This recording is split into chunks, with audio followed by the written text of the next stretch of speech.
Item ಯಾವುದೇ ಇರಲಿ try ಮಾಡಿ ಆಚಿ ಚಿಕನ್ ಮಸಾಲಾ. ಇತ್ತೀಚೆಗಷ್ಟೇ ಜೆಪಿ ನಗರ ಠಾಣಾ ವ್ಯಾಪ್ತಿಯಲ್ಲಿ ನಡೆದಿದ್ದಂತಹ ರೌಡಿ ಶೀಟರ್ ರಾಜು ಹತ್ಯೆ ಪ್ರಕರಣಕ್ಕೆ ಸಂಬಂಧಪಟ್ಟಂತೆ ಕೊಲೆ ಪ್ರಕರಣದಲ್ಲಿ ಅಕ್ಷತಾ ಎಂಬ ಆಕೆಯನ್ನು ಬಂಧಿಸಲಾಗಿದೆ ಅನ್ನೋ ಡೀಟೇಲ್ಸ್ ಸಿಗ್ತಾ ಇದೆ.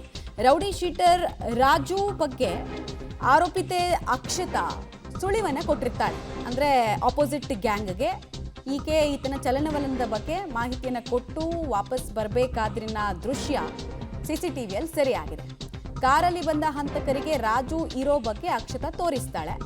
ಸೊ ಇದು ಈ ರಾಜುವನ್ನ ಮುಗಿಸೋದಕ್ಕೆ ಆರೋಪಿಗಳಿಗೆ ಸಹಾಯ ಆಗುತ್ತೆ. ಹೀಗಾಗಿ ಕ್ರಿಮಿನಲ್ ಕಾನ್ಸ್ಪಿರೆಸಿಯ ಸೆಕ್ಷನ್ನ ಅಡಿಯಲ್ಲಿ ಈಕೆಯನ್ನ ಅರೆಸ್ಟ್ ಮಾಡಲಾಗಿದೆ ಅನ್ನೋದು ಗೊತ್ತಾಗ್ತಾ ಇದೆ. ಸಿಸಿಟಿವಿ ವಿಜುವಲ್ಸ್ ಕೂಡ ಅದನ್ನು ತೋರಿಸಿದೆ.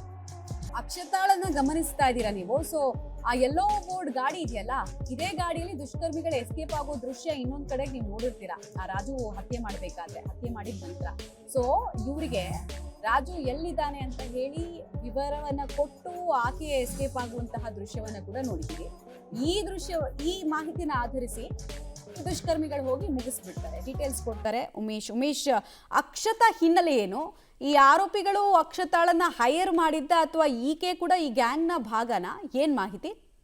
ಮಮತಾ, ಸದ್ಯದ ಜೆಪಿ ನಗರ ಪೊಲೀಸರ ಮಾಹಿತಿ ಪ್ರಕಾರ ಈಗೇನು ಆರೋಪಿಗಳು 4 ಜನ ಅರೆಸ್ಟ್ ಆಗಿದ್ದಾರೆ. ಅದರಲ್ಲಿ ಅಕ್ಷತಾ ಕೂಡ ಅವರ ಜೊತೆಲಿದ್ಲು ಅನ್ನೋದ್ರ ಬಗ್ಗೆ ಮಾಹಿತಿ ಇರುವಂತದ್ದು. ರೌಡಿ ಶೀಟರ್ ರಾಜು ಏನ್ ಕೊಲೆ ಆಗ್ತಾನೆ, ಆತನನ್ನ ಕೊಲೆ ಮಾಡೋ ಉದ್ದೇಶದಿಂದ ಹಲವು ದಿನಗಳಿಂದ ಆತ ಎಲ್ಲಿ ಹೋಗ್ತಾನೆ, ಎಲ್ಲಿ ಬರ್ತಾನೆ, ಎಲ್ಲಿ ಒಂಟಿಯಾಗಿ ಸಿಗ್ತಾನೆ ಅನ್ನೋದ್ರ ಬಗ್ಗೆ ಆರೋಪಿಗಳು ಮಾಹಿತಿ ಕಲೆಕ್ಟ್ ಮಾಡ್ತಿರ್ತಾರೆ. ಆತ ಸಿಕ್ಕಿರಲ್ಲ ಇವ್ರ ಕೈಗೆ. ಆಗ ಅಕ್ಷತಾಳನ್ನ ಆತನ ವಿರುದ್ಧ ಕೆಲಸ ಮಾಡುವಂತೆ ಇವರು ಪ್ರೇರೇಪಿಸ್ತಾರೆ. ನಂತರದಲ್ಲಿ ರೌಡಿ ಶೀಟರ್ ರಾಜು ಯಾವಾಗ ಮನೆಗೆ ಬರ್ತಾನೆ, ಯಾವಾಗ ಎಲ್ಲೆಲ್ಲಿ ಇರ್ತಾನೆ ಅನ್ನೋದ್ರ ಬಗ್ಗೆ ಅಕ್ಷತಾ ಡೀಟೇಲ್ ಆಗಿ ಮಾಹಿತಿಗಳ ಕಲೆಕ್ಟ್ ಮಾಡುವಂತದ್ದು. ನಂತರದಲ್ಲಿ ಮನೆ ಕೊಲೆ ಆಗಿದ್ದ ದಿವಸ ಕೂಡ ಆ ರಾಜು ಎಲ್ಲಿದ್ದಾನೆ ಅನ್ನೋದ್ರ ಬಗ್ಗೆ ಇವರಿಗೆ ಫೋನ್ ನಲ್ಲಿ ಸಂಪರ್ಕ ಮಾಡಿ ವಿಚಾರ ತಿಳಿಸ್ತಾಳೆ.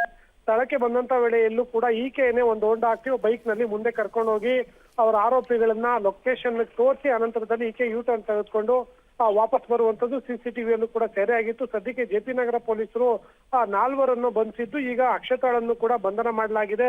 ಸದ್ಯದ ಮಾಹಿತಿ ಪ್ರಕಾರ 10 ವರ್ಷಗಳ ಹಿಂದೆ ಈ ಅಕ್ಷತಾ ಸಂಬಂಧಪಟ್ಟಂತ ವ್ಯಕ್ತಿ, ಅಂದ್ರೆ ಈ ಗ್ಯಾಂಗ್ ಸಂಬಂಧಪಟ್ಟಂತ ವ್ಯಕ್ತಿ ಕೊಲೆಯಲ್ಲಿ ರಾಜು ಕೂಡ ಭಾಗಿಯಾಗಿದ್ದ. ಅದೇ ವಿಚಾರ ಸಂಬಂಧಪಟ್ಟ ಹಾಗೆ ಇಬ್ಬರ ಮಧ್ಯೆ ಮತ್ತೆ 2 ಗ್ಯಾಂಗ್ ನಡುವೆ ಗಲಾಟೆಯಾಗಿ ಆತನನ್ನ ಕೊಲೆ ಮಾಡೋ ಉದ್ದೇಶಕ್ಕೆ ಅಕ್ಷತಾಳನ್ನ ಬಳಸ್ಕೊಂಡು ಇವ್ರು ಕೊಲೆ ಮಾಡಿದ್ದಾರೆ ಅನ್ನೋದು ಸದ್ಯಕ್ಕೆ ಸಿಕ್ಕಿರುವಂತ ಮಾಹಿತಿ.